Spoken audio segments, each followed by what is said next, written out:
வரலாற்று ஆர்வலர்கள் அனைவருக்கும் வணக்கம். நான் பழமை நேசன்.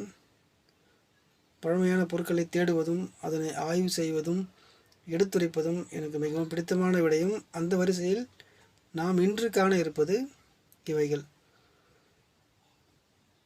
நமது முன்னோர்கள், குறிப்பாக ஆற்றங்கரை நாகரிகம் சார்ந்த பகுதிகளில் வாழ்ந்த நமது முன்னோர்கள் பயன்படுத்திய ஆபரணங்கள், அதுவும் குறிப்பாக காதணிகள். இவைகள் எல்லாம் இதுக்கு என்ன பேர்? இது எத்தனை ஆண்டுகள் பழமையானது? இதெல்லாம் எப்படி காதில் போட்டிருப்பாங்க? ஸோ நம்ம இப்போ அதெல்லாம் பார்க்க போகிறோம் ஒன்று ஒன்றா. இதனுடைய காலம் சுமார் 1600 ஆண்டுகள் முதல் 1000 ஆண்டுகள் அதற்கு மேல் பழமையான காதணிகள். இதில் சுடுமண், ஈயம், செம்பு, கலப்பு உலோகம் போன்ற உலோகத்தால் செய்யப்பட்ட ஆபரணங்கள் இங்கு காட்சிக்கு உள்ளது. காதணிகள்லாம் எப்படி காதில் அணிவாங்க அப்படின்றது உங்களுக்கு ஓரளவுக்கு ஐடியா இருக்கும், புரிதல் இருக்கும். இதுக்கு பாருங்கள், இதுக்கு பேர் கடுக்கன், இதுக்கு பேர் செவிப்பூ. அதாவது இந்த பாருங்கள் எப்படி இருக்குது. இதில் அந்த காதனுடைய அந்த விளிம்பு அப்படியே உக்காந்துரும். ஸோ நம்மளுக்கு தெரியும் இதில் ஒரு பூ டிசைன் இருக்குது. இதில் இதனுடைய வெயிட் பார்த்திங்கன்னா 120 கிராம். ஸோ 2 காதில் அணிவாங்க. கிட்டத்தட்ட 1/4 கிலோ இதனுடைய வெயிட் இருக்கும். இது காது, இதனுடைய விளிம்பு காதினுடைய விளிம்பு இந்த இதில் உட்காந்துரும். காதை நீளமாக வளர்ப்பாங்க. காதை வளர்த்து காதில் போடுவாங்க இவைகள் அனைத்தையுமே. இது வந்து குண்டலம், பத்திர குண்டலம்னு பேர் இதுக்கு. பத்திரம்னா ஓலையை சுருட்டி அணிவாங்க.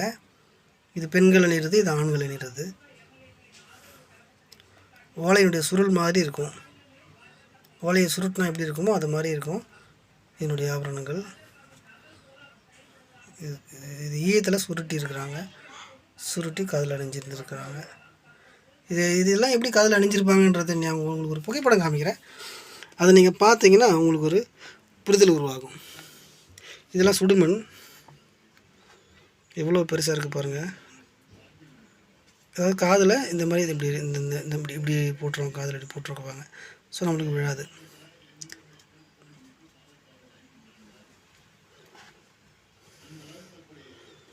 இதுவும் காதில் போடுற காதணிகள் தான். அதாவது பாம்படம், தந்தட்டி, அப்புறமா பார்த்திங்கன்னா தாம்பரம், செவிப்பூ, கர்ணப்பூ, குதம்பை. இதுக்கு பேர் குதம்பை, குண்டலம். இப்படிலாம் காதில் போடுற அணிகலன்களுக்கு பல பேர் இருக்குது. கம்பி, இது கம்பி, காதில் போடுற கம்பி. செல்வந்தர்களாக இருக்கிறவங்க தங்கத்துலேயும் வெள்ளியிலையும் போட்டிருப்பாங்க. ஸோ அவைகள் எல்லாமே காலப்போக்கில் மறைஞ்சிருக்கும், அதாவது உருமாற்றம் அடைஞ்சிரும், அது கிடைக்காது, ரொம்ப ரேர். இவைகள் நம்மளுக்கு ஆறுகளில் கிடைக்கும்.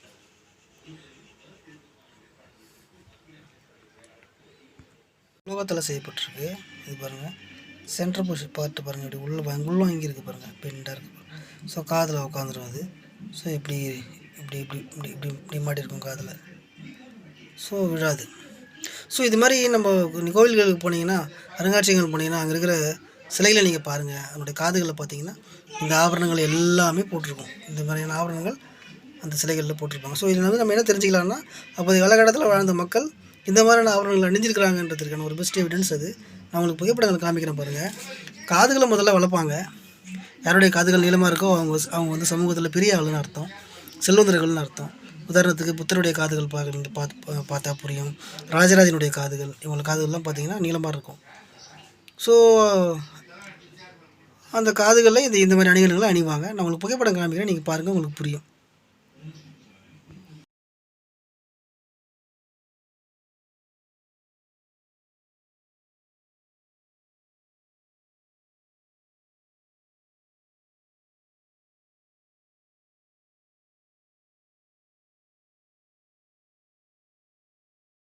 இமிட்டேஷன் இது வந்து ரோமன் இமிட்டேஷனுடைய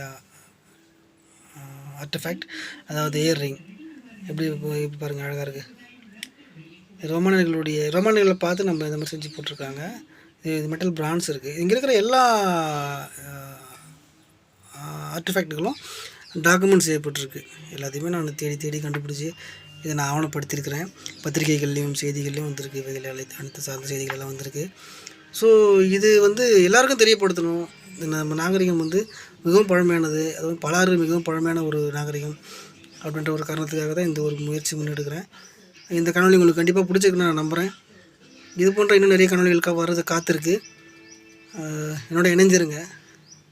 மேலும் என் சேனலை சப்ஸ்கிரைப் பண்ணிக்கங்க. நன்றி.